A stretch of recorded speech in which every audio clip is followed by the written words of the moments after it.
Hello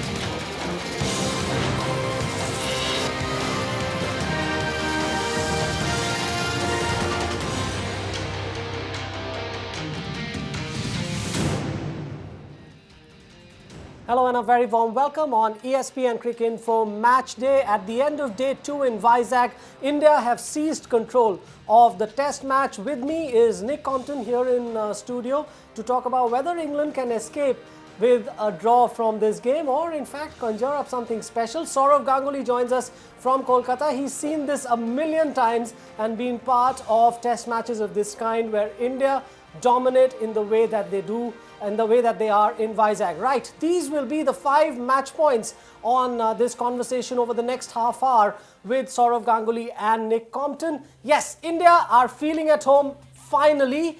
The emergence of all-round Ashwin. He's already the number 1 all-rounder in the world. He's shown that with bat and ball in this day-to-day. India's struggle with the DRS in some ways. Sometimes they don't use it, sometimes they do.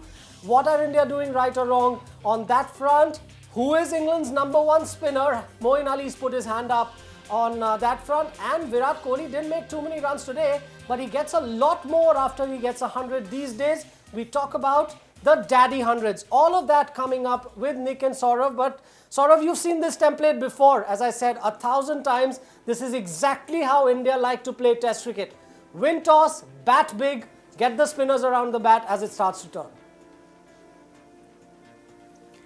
Yeah, and I think that's why I keep saying tosses are very important in India. You asked me the same question in the last test, what happens to the series? After England played so well in Rajkot, I said whoever wins the toss has a huge upper hand in these conditions, and India won the toss 445. It's as big as getting 600 on any other surface, and pressure's on England. This wicket is only going to get worse. Third innings and fourth innings, it's going to turn even a lot more. It's going to be a bit more up and down. So life's not going to be easy. England will have to get close to India. England will have to get 350, 400. Even then, things will change so quickly on day 3, day 4 or day 5 that that result can't be avoided in this series. England are looking down the barrel, and there's a huge possibility that India will go 1 up after this test. Right, even Nick called it 70-30 when we spoke earlier in India's favour. Now, let's come at this from the English perspective.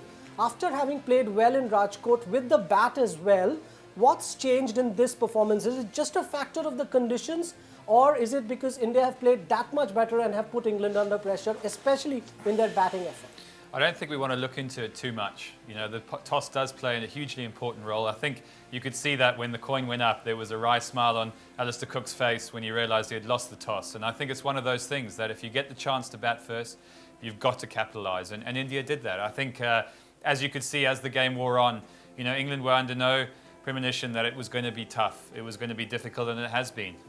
But it's about, digging deep. This is a resilient team. Yeah. They have some fantastic players down the order, people who have first-class hundreds and have test hundreds who are in at the moment. So it's by no means over, but they're going to have to show a lot of skill, a lot of patience, and a very good sound defence against the turning ball. Yes, the conditions are radically different, and sometimes there is such a thing as pressure. We saw that, we got a little glimpse of that in the shot that Joe Root, for instance, decided to play. Is that just a factor of the pressure you're feeling to score runs for your team as one of the senior batsmen, or is that a brain freeze at that time? I think maybe he was trying to play differently. He's in terrific form. England 103 for 5. Joe Root has got 50% of the runs. He got 100 in the first test as well. So sometimes these things happen on the field, and he is a positive player. He looks in great form. He's been probably along with Virat Kohli, one of the best in the world at the moment. So you cannot just keep criticizing for shots at times, because as a batsman you are thinking for that split second and you have to take a decision. But he's a terrific young player, and hopefully he'll realize that he should have carried on to take England into safety. It's exactly the point again that Nick made earlier. We sometimes forget how young Joe Root really is. Well, Joe Root, not really a big problem for England, not a problem at all in fact, but there is one in Ben Duckett. What we did was we got Nick without his tie earlier on into the studio to actually wield a bat and show us what is going wrong with the technique of young Ben Duckett. Have a look.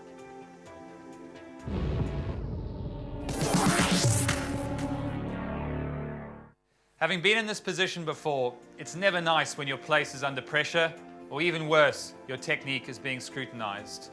Young Ben Duckett, though, is the talking point tonight, having got out in a very similar fashion in the last two innings. Ravi Ashwin, the right-arm off-spinner, has drifted the ball in, and I've tried to depict where he landed it here, which is about middle-in leg stump. I'm going to have a go at batting left-handed. And what Ben Duckett tried to do is take his foot away from the line of the ball to avoid getting hit on the pad and to gain access to the ball with his bat. Unfortunately, the ball turned a little bit too much and bowled us off stump. In the first innings at Rajkot, the same thing happened. This time, took the outside edge and he got caught at first slip. Now, what he possibly should be looking at is trying to get his foot closer to the pitch of the ball.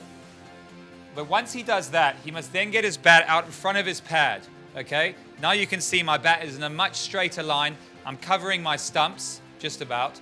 So now if the ball turns, I get an outside edge. It'll possibly go a little bit squarer, possibly for a single.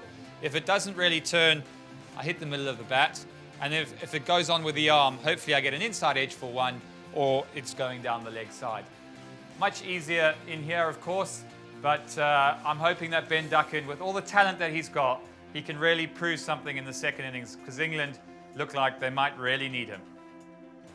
Right, that is one young English player who's having a few difficulties. Maybe he'll sort them out just listening to Nick, listening to Nick there. But Saurav, there is one Indian player that had a wonderful day. We'll talk about Ashwin in a minute, but Jayant Yadav, there was some talk about whether he should have been in the playing 11 at all or not. But here today, makes runs, important lower order runs, gets an important wicket and also involved in a run out. Yeah, I think he's got a very good debut, young Jayant Yadav, and the test match is not over yet. He's probably got the ideal conditions to make a debut as a spinner, where the ball's turning and it's going to go on turning more and more, and he'll be bowling against 5 left-hand batsmen. So it's a great opportunity for him. I thought he looked very good as a batsman. You know, imagine this team with Ashwin, Riddhiman Saha, Ravindra Jadeja and Jayant Yadav. There's so much of batting depth. I don't know whether India will have the luxury of playing those 3 spinners all the time. I'm not too sure, but at the present moment in these conditions, I think he's got the ability. He's looked good. There's still a lot of cricket left in this test match, and he will finish with a lot more wickets because he will be used a lot more, as there are 5 or 6 left-handers. And coming back to that, and I was hearing Nick talk about yes. Ben Duckett. You know, if you allow the ball to turn so much in Indian conditions, it's like playing seam. You know, when you go to England at Lords and you play a seaming ball, you need to cover that seam. Otherwise, you know, if your foot is too far away from the ball, you'll keep nicking or the ball will keep hitting the stumps. So when you play the spinners, it's the same thing. You got to get close to the line. You got to back your defense. When you allow so much of space for the ball to spin, it's only a matter of time. You look at his dismissals in Bangladesh, in Rajkot, here, they've all been in similar fashion. That's one for me. Secondly, I think England need to make a decision that with 2 off spinners, whether they're going to have 5 or 6 left-handers. That's why Josh Butler is a must in this side. Make him bat at 4. He's an attacking player. He'll put pressure on the Indian bowlers, and he's a must for this England batting lineup. Root at 3, Butler at 4, Moeen Ali at 5, Stokes at 6, or maybe Moeen Ali at 5, Bairstow at 6, and Stokes at 7. So you keep that left-hand, right-hander coming, and you keep that off spinner and the left arm spinner in the game. You're making life easy for your batsmen each at the other end. So I think that's an area England need to think, but obviously they can't do anything in this test match, and I think they're under huge pressure. All right, let's look at the other talking point from this day. This is our match point 2, and this involves Ravichandran Ashwin, who is, of course, emerging as one of the premier all-rounders in the world. It's almost, Nick, isn't there, a battle between Ravi Ashwin and Ben Stokes in the next few years? You can see it for that slot or for that tag of the best all-rounder in the world. It is. You know, obviously he's a fantastic cricketer. I think his batting has really improved, and we've seen that. I think he's a very fluent batsman, and he's become very consistent. You know, of course, when you say the best all-rounder in the world, you've got to do it in all conditions. And I think Ashwin is an all-round cricketer, so there's no doubting that. I'd just like to probably see him do it in other countries a little bit more. And the challenge is always when he comes to England with the moving ball. You know, is his batting going to be as effective?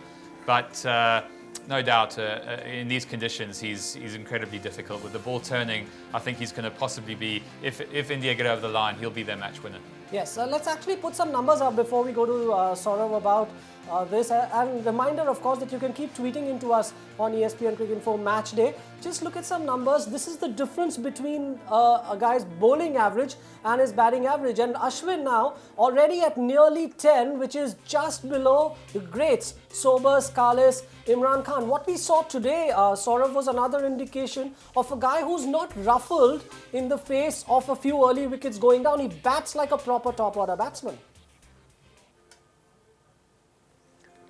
Well, he bats more than a proper batsman, to be honest, and what I'm extremely happy to see is consistency.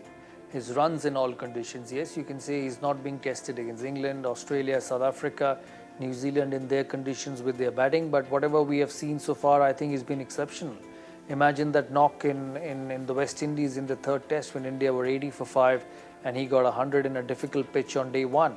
In these conditions also, even the other day in the second innings when India were in a spot of bother, he got those useful 30 runs in the first innings, runs here again.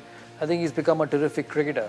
My only advice or only point of worry with him would be that if somebody keeps putting into his mind that he's a bowler first and a batsman second. And I'm sure Anil Kumble will take care of that. Virat Kohli will take care of that, because India needs Ravichandran Ashwin, the bowler, more than Ravichandran Ashwin, the all-rounder. Whatever comes with the bat is a bonus, but I think he should be the same wicket-taking spinner, or probably thrive to be one of the best spinners in the world, because with the Indian batting, his bowling is very, very crucial to win test matches. Yes, 2 for 20 today for Ashwin in his 13 overs, and he looks like he's going to take a lot more right. Staying on the Ashwin theme, here are some ESPN Cricket Info insights.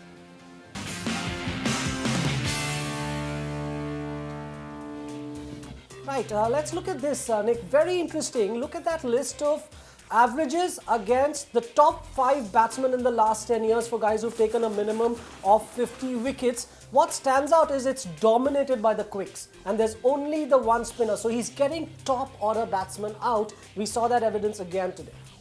We have, and Saurav said it exactly the right way. He's been fantastic. He's been consistent. And the only way to get up those lists is to be consistent. Obviously there is a challenge as he goes on in his career to produce that same consistency in South Africa, in England, in those different conditions. But, if you look at his technique and you look at the basic principles, it's all there. He's a beautiful timer of the ball. He's got a good technique. He leaves the ball well. You get that kind of solidity from him. You know when he's going to come to the crease. You know what you're going to get from him. And as a bowler, I think he keeps improving. He's an attacking off-spin bowler. There aren't many of them in the world. Yes. And there aren't very many good ones that actually take wickets, because people have become quite adept at playing spin. So I think he's a fantastic bowler, and he's only getting better. All right, so our Ashwin continues to become a talking point because he continues to do these things. Saurav, Nick staying with us. We're taking a break. When we come back, we hear from them on whether India are getting their DRS business right. That's and a lot more on the other side of this break. Welcome back on ESPN Cricket Info Match Day. Nick Compton is in studio with me. Saurav Ganguly joins us from Kolkata. Now, India in a strong position, and this is the second test match they are playing with the DRS protocol. Well, the second test match after they've accepted to do it. And there seem to be a few issues even now. This is our next talking point. And Saurav, I wonder if you can just jump in on this before I get Nick in. We had this incredible situation again with Ravindra Jadeja's decision, where Ashwin actually advised him not to take that review. In the first test match, we had the same situation with Vijay advising Pujara not to take the review. India's batsmen need some training or non-strikers need some training in telling the guys when to take reviews. They're going to get better. They're going to get used to knowing how to use the DRS with time. So you got to give them a little bit of opportunity, because this is the first series with DRS. Yes. And all of us, I keep saying, all of us, whether it's you, me, Nick, or all the people who are watching cricket on TV, get to see the second replay. But what Ashwin sees is real time.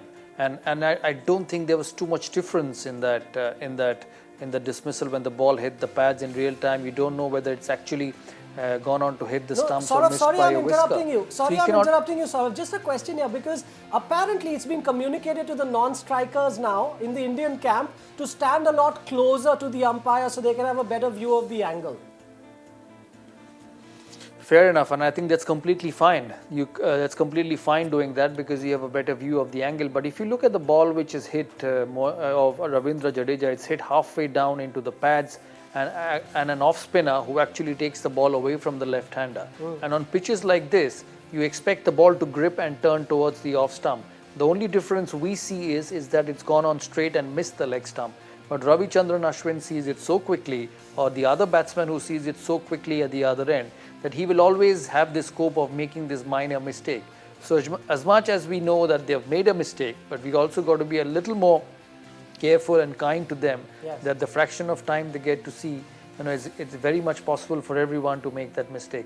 Coming in saying that, I thought Pujara should have known more in the first test in the second innings when he was given LBW and he didn't take the DRS, because as a batsman you pick your own line a lot quicker than what the non-striker and batsman picks up. So I would actually feel Pujara has messed it up a bit more than what Ravichandran Ashwin did in this test match, because that delivery of Rashid to Pujara had pitched a long way outside the leg stump. Alright, that's number one. However, India did take a review and got Moeen Ali out with that review, and when you looked at that, you said not out.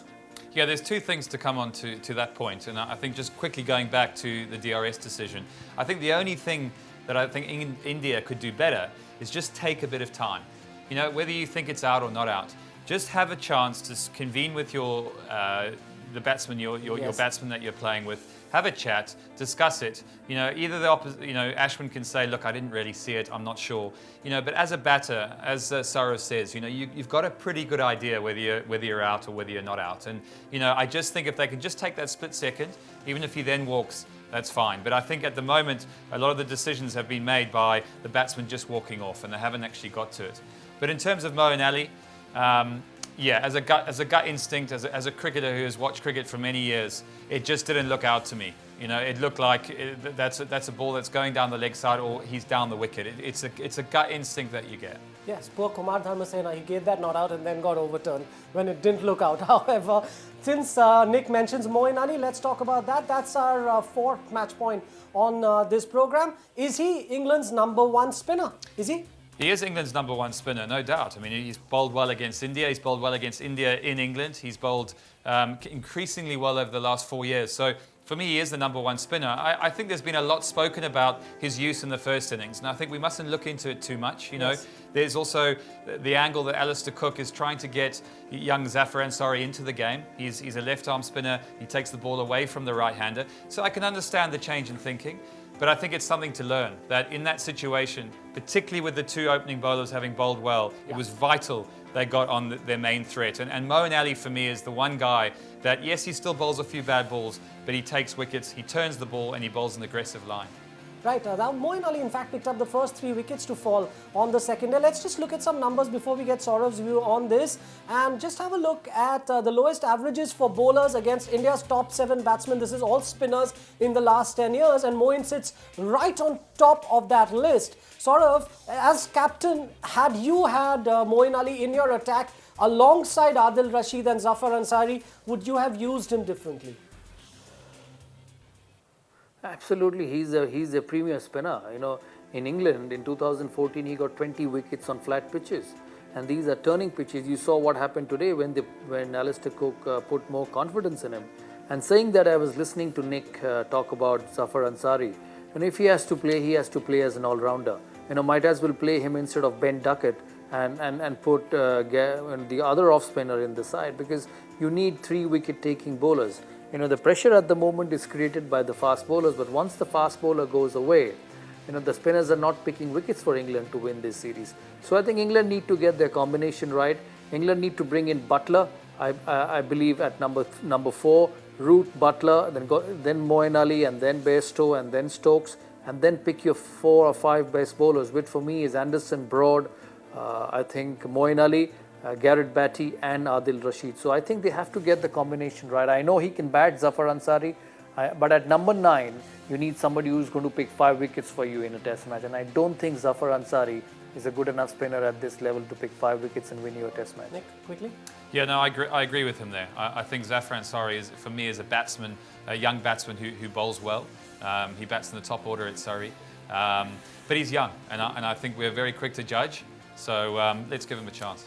All right, let's take a break at this point. We've got a little bit of time left on the program. When we come back, we talk about the daddy tons. How does Virat Kohli suddenly transform from a batsman who scores about 100 to a batsman who doesn't settle for anything under 150?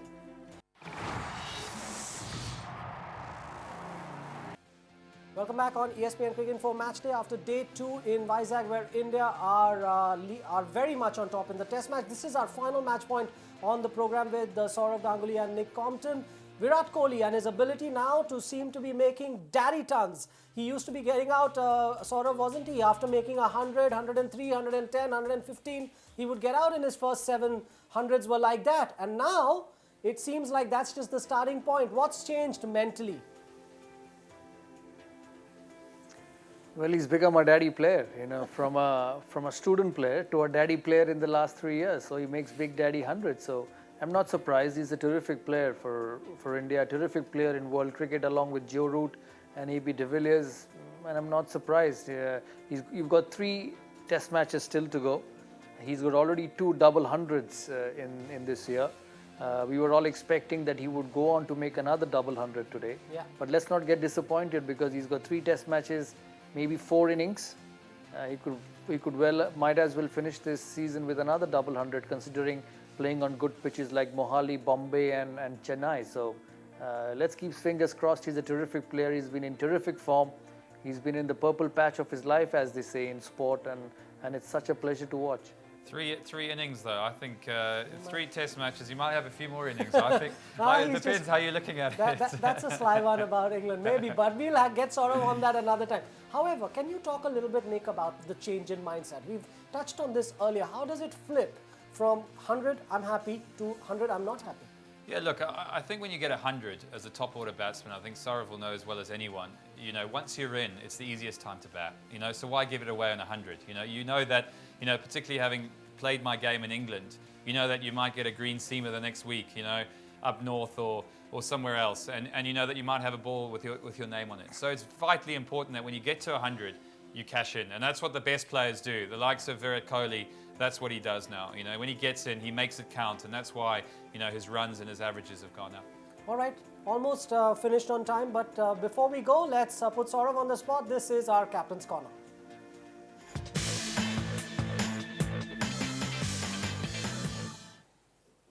Saurav, is there a temptation in this situation to just bowl your spinners because you have 3 of them, or would you like on day 3, do you see a role for Shami and Umesh? I think Shami will start with Ravichandran Ashwin tomorrow morning, considering there's Ben Stokes as a left-hander, and India would want to get him out early because he's a dangerous player. You know, he got 100 in the last game, and if he gets runs, he will take the game away. So I think that should be the way India start tomorrow, and then as the game progresses, it's going to be spin, spin and more spin. As they say, when you come to India, you should know how to bat against spin and you should know how to bowl spin. So it sums up the way of attack in the next 3 Test matches. Right, so we're almost out of time, but Ben Stokes had a bit of luck today. Incredible luck when the ball bounced off the bail and didn't dislodge it. He's got to use it on the 3rd day with Bairstow for company. Well, he'll need some luck tomorrow, that's for sure. And I think if India start with spin, it's particularly difficult to start with spin on the pitch. So it'll be really tough for the English batsmen. All right, thank you very much to Nick Compton as well as Saurav Ganguly for joining us. Remember, they are with us every day here on Sony ESPN. This is ESPN Cricket Info Match Day. Remember, you can get in touch with us on the website. There's all this analysis available on ESPN Cricket Info as well. Tweet to us. We'll get Saurav and Nick to look at that. But thank you so much for joining us. India on the rise in Vizag.